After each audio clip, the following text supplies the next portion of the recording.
Muse. It's me. You remember me. It hasn't been that long, and I know your memory's not that bad. Mine, on the other hand, might be. Let's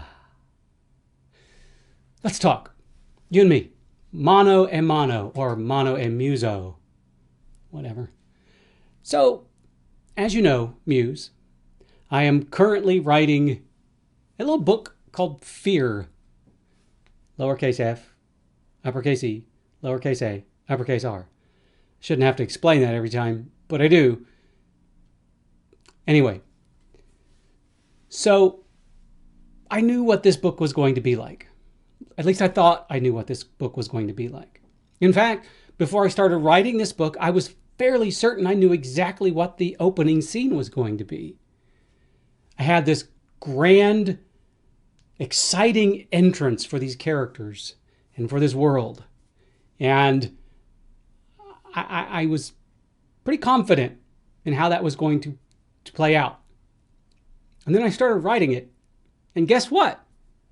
Didn't happen that way. Now, we talked recently about my failed experiment with the opening of the book, wherein I wrote a half a chapter of telling, not showing.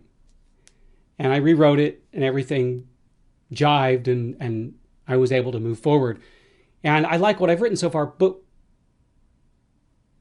what has happened, I'm going to try to tell you about this without giving anything away, was I wanted to jump right in to this story as though we all knew what had been going on.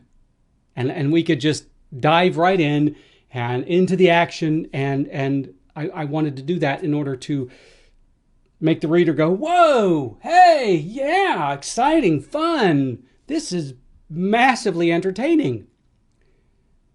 Because a lot of times when a brand new TV series comes to market, they do that. It's like you crash through the doors and all of this excitement is happening, whether it be good excitement or bad excitement, and you are compelled to want to know what's going on. The problem with that is when you do that with a book, you wind up starting off with a bang, and then eventually you start having to backpedal. Because at some point the reader's got to understand why things are the way they are and why these people are behaving the way they are. So you'll have an exciting entry, and then after that exciting entry, maybe that could, not a prologue, but maybe on the first chapter, then all of a sudden, all of that stops. And then you have to fill in some of the blanks that you've created.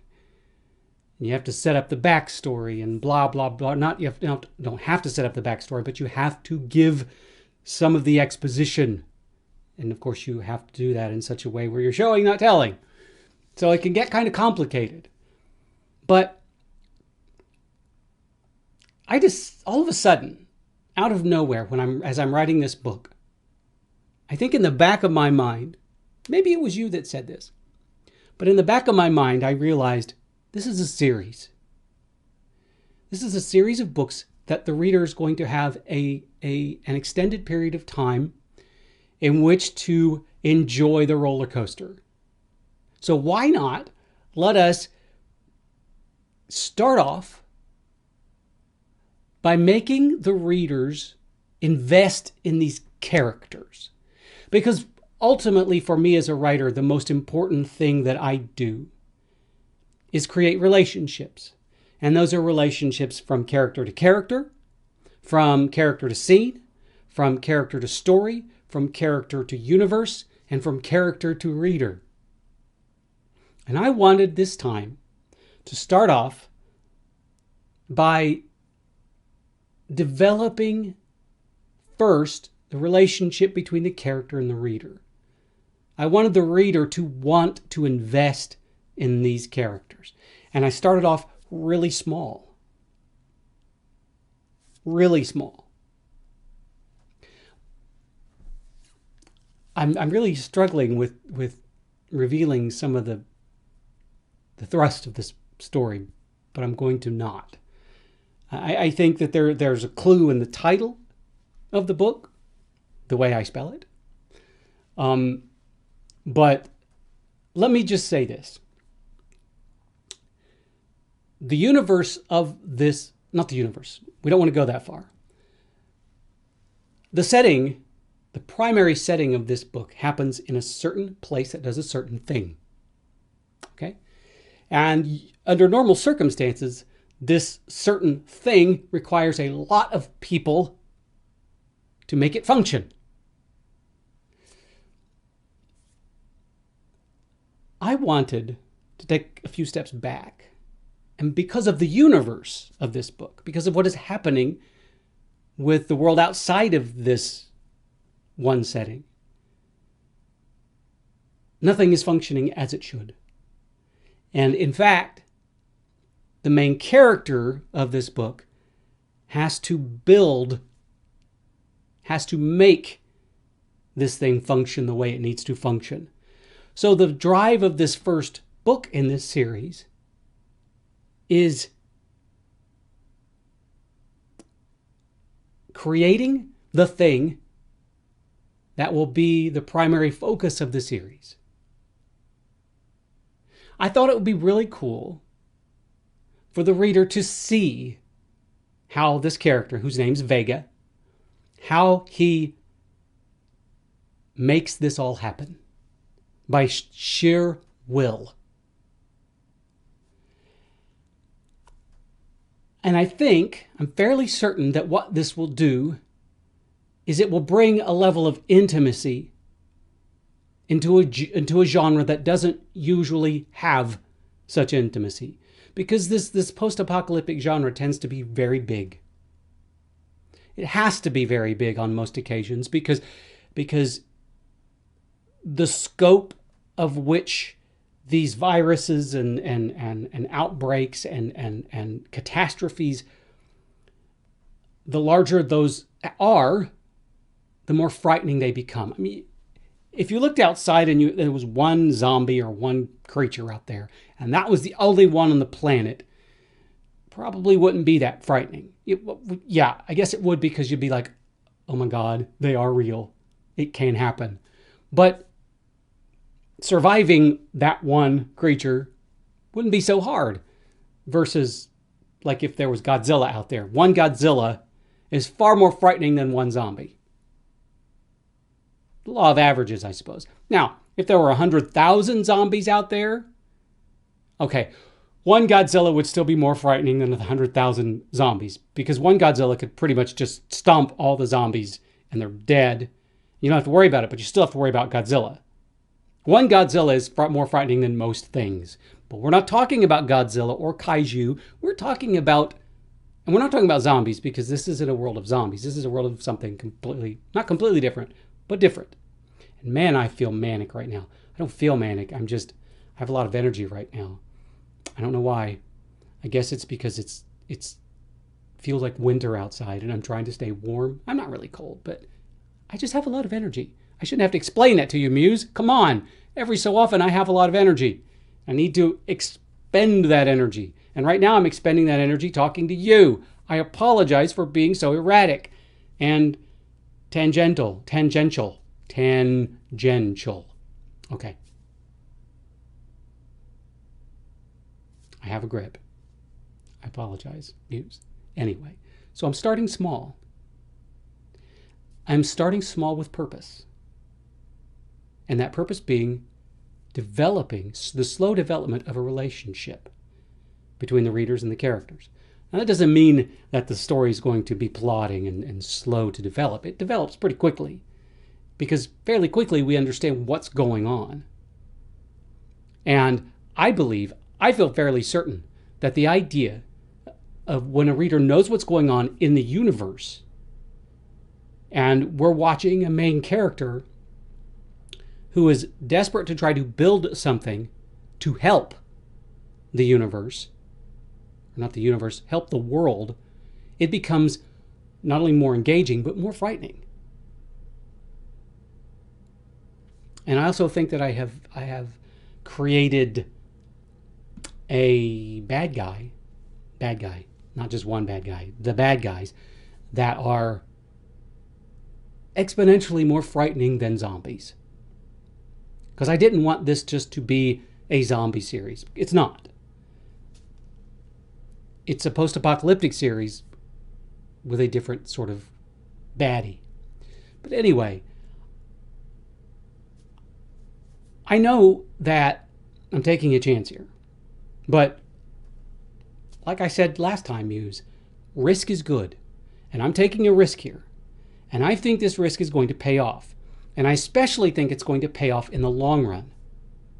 Because I believe that the readers will be greatly invested in this group of characters that I am putting together to function as a unit in this universe. And of course, there will be more characters will come and go as series are wont to do. But I think this approach was the right way to go. It's not the right way to go for every book or every series. But for this one, I just wanted to do something a bit different. And because of the nature of this series and what it's trying to do, especially given the tendency of this type of person to believe that the universe revolves around them, I think it's important that readers empathize and sympathize with this character, because it could be very easily taken the other way. And I want that Achilles heel of that character to come into play every once in a while. But I had to at first create him such that people would care for him. Because I've written characters like Hell's Muse. When I wrote that book, I intentionally wanted to create a main character that people hated. There was a reason for that. And it worked. And it's also one of the books that I'm most proud of. But I couldn't do that with this book. People have to love this character. It's like there's another show that I started watching on television that